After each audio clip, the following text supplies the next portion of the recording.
আমরা খুব ফাস্ট এটাকে আমরা হাইকোর্ট যাব, অনারেবল হাইকোর্টে যাব। হাইকোর্টে গিয়ে আমরা হাইকোর্টের অর্ডার নিয়ে সন্দেশখালীতে যাব এবং সন্দেশখালীর মা বোনদের পাশে গিয়ে দাঁড়াবো। এক নওশাদ সিদ্দিকী বুঝিয়ে দিচ্ছে যে রাজ্য সরকারের বিরুদ্ধে এবং সন্দেশখালী মায়েদের পাশে কিভাবে থাকতে হয়। ভাবতে অবাক লাগে, সেই সন্দেশখালীর বুকেতে আজও মায়েরা কাঁদছে, আজও বোনেরা কাঁদছে। আমার মনে হয় যে ওই মা বোনেদের সঙ্গে যদি দেখা করা যায় হাজারো হাজারো কমপ্লেন হবে।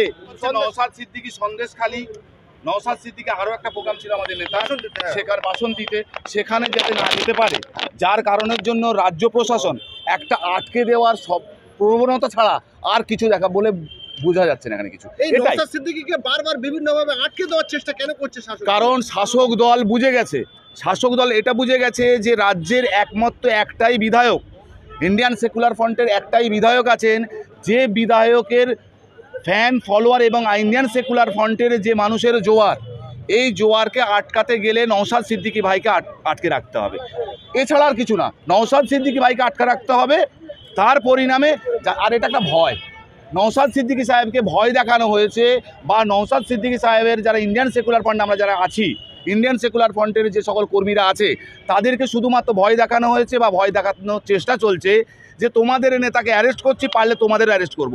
আমরা যারা ইন্ডিয়ান সেকুলার ফ্রন্টের যারা কর্মীরা রয়েছে, আমি তাদের উদ্দেশ্যে একটা কথা বলবো যে আপনারা এই উচ্চ মাধ্যমিক পরীক্ষা চলছে, শান্তিপূর্ণভাবে থাকবেন, একেবারে আইন মেনে চলবেন, কোনো রকম কোনো ঝগড়া ঝামেলার মধ্যে কোনো রকম কিছু যাবে না, শুধু আইনের প্রতি বিশ্বাস রাখবেন। আজ একটা কথা আমাদের আজও বলবো যে এই দেশের জুডিশিয়ারি সিস্টেম জিন্দাবাদ, সুপ্রিম কোর্ট জিন্দাবাদ, এবং এই দেশের যত কোর্ট এবং কোর্টের জাস্টিস আছেন, বিচারপতি আছেন, ম্যাজিস্ট্রেট আছেন, তারা জিন্দাবাদ, এবং কোর্ট যুগ যুগ জিও, সুপ্রিম কোর্ট যুগ যুগ জিও, ভারতের প্রত্যেকটা কোর্ট যুগ যুগ জিও, আর কনস্টিটিউশন সব থেকে ওপরে জিন্দাবাদ। আমরা আইনি পদক্ষেপ, আমরা সন্দেশখালী যাব, আইনের রাস্তাতেই যাব। আমরা আমাদের রাজ্য কমিটি আমরা বসবো, বিষয়টা আলোচনার বিষয় আছে, আমরা বসে সেটাকে চিন্তাভাবনা করে আমরা খুব ফাস্ট এটাকে আমরা হাইকোর্ট যাব, অনারেবল হাইকোর্টে যাব। হাইকোর্টে গিয়ে আমরা হাইকোর্টের অর্ডার নিয়ে সন্দেশখালীতে যাব এবং সন্দেশখালীর মা বোনদের পাশে গিয়ে দাঁড়াবো। আজকে সন্দেশখালীতে বিজেপির প্রতিনিধি দল, সিপিএমের প্রতিনিধি দল বারে গিয়েছে, সেই জায়গায় নওশাদ সিদ্দিকী 70-72 কিলোমিটার আটকে দেওয়া হলো, তাকে গ্রেপ্তার করা হলো সামান্য কারণে। এখন বিষয় হচ্ছে যেটা যে কোন জায়গা থেকে 144 করা আছে সেটা কলকাতা পুলিশ বা রাজ্য পুলিশ সেটা তাহলে সীমানেমা করে বলে দিক যে এই জায়গা থেকে আর এইখান পর্যন্ত 144 করা আছে। সেরকম কি কোনো সীমা কোনো জায়গায় আছে? করেনি তো কিছু। ফলে আমার তো মনে হয় মাঝে মাঝে যে তাহলে একটা জায়গায় দাঁড়ানো যাক, তার রাজ্যের প্রত্যেকটা জায়গায় 144 জারি করে দিক। বোঝাই তো যাচ্ছে না 144 কোন জায়গা থেকে।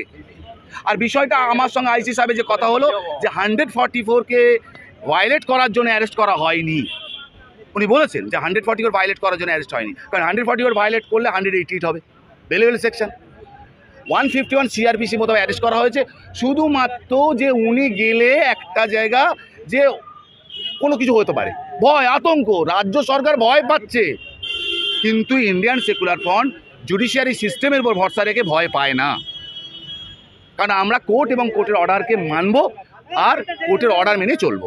আমরা খুব তাড়াতাড়ি হাইকোর্ট যাচ্ছি এবং আমাকে সন্দেশখালী না যেতে দিলে বাসন্তী যেতে দেওয়া, যেতে দেবে না, কারণ ভয় পাচ্ছে। এদের মধ্যে বিশাল একটা ভয় ঢুকে গেছে। এক নওশাদ সিদ্দিকী বুঝিয়ে দিচ্ছে যে রাজ্য সরকারের বিরুদ্ধে এবং সন্দেশখালী মায়েদের পাশে কিভাবে থাকতে হয়। ভাবতে অবাক লাগে, সেই সন্দেশখালীর বুকেতে আজও মায়েরা কাঁদছে, আজও বোনেরা কাঁদছে। আমার মনে হয় যে ওই মা বোনেদের সঙ্গে যদি দেখা করা যায় হাজারো হাজারো কমপ্লেন হবে, হাজারো হাজারো কমপ্লেন ওই থানার জুরিডিকশানে পড়বে। আর সেই হাজারো হাজারো কমপ্লেনের মধ্যে অনেক নেতা ছাতা ভূত, সবথেকে বড় ভূতরা যারা রয়েছে, এই ভূতগুলোর নাম আসবে। সেই ভূতগুলোর যাতে নাম আসে না আসে অ্যাকিউজডের জায়গা থেকে, তার জন্য নওশাদ সিদ্দিকীকে ওখানে ঢুকতে নিষেধ করা হচ্ছে।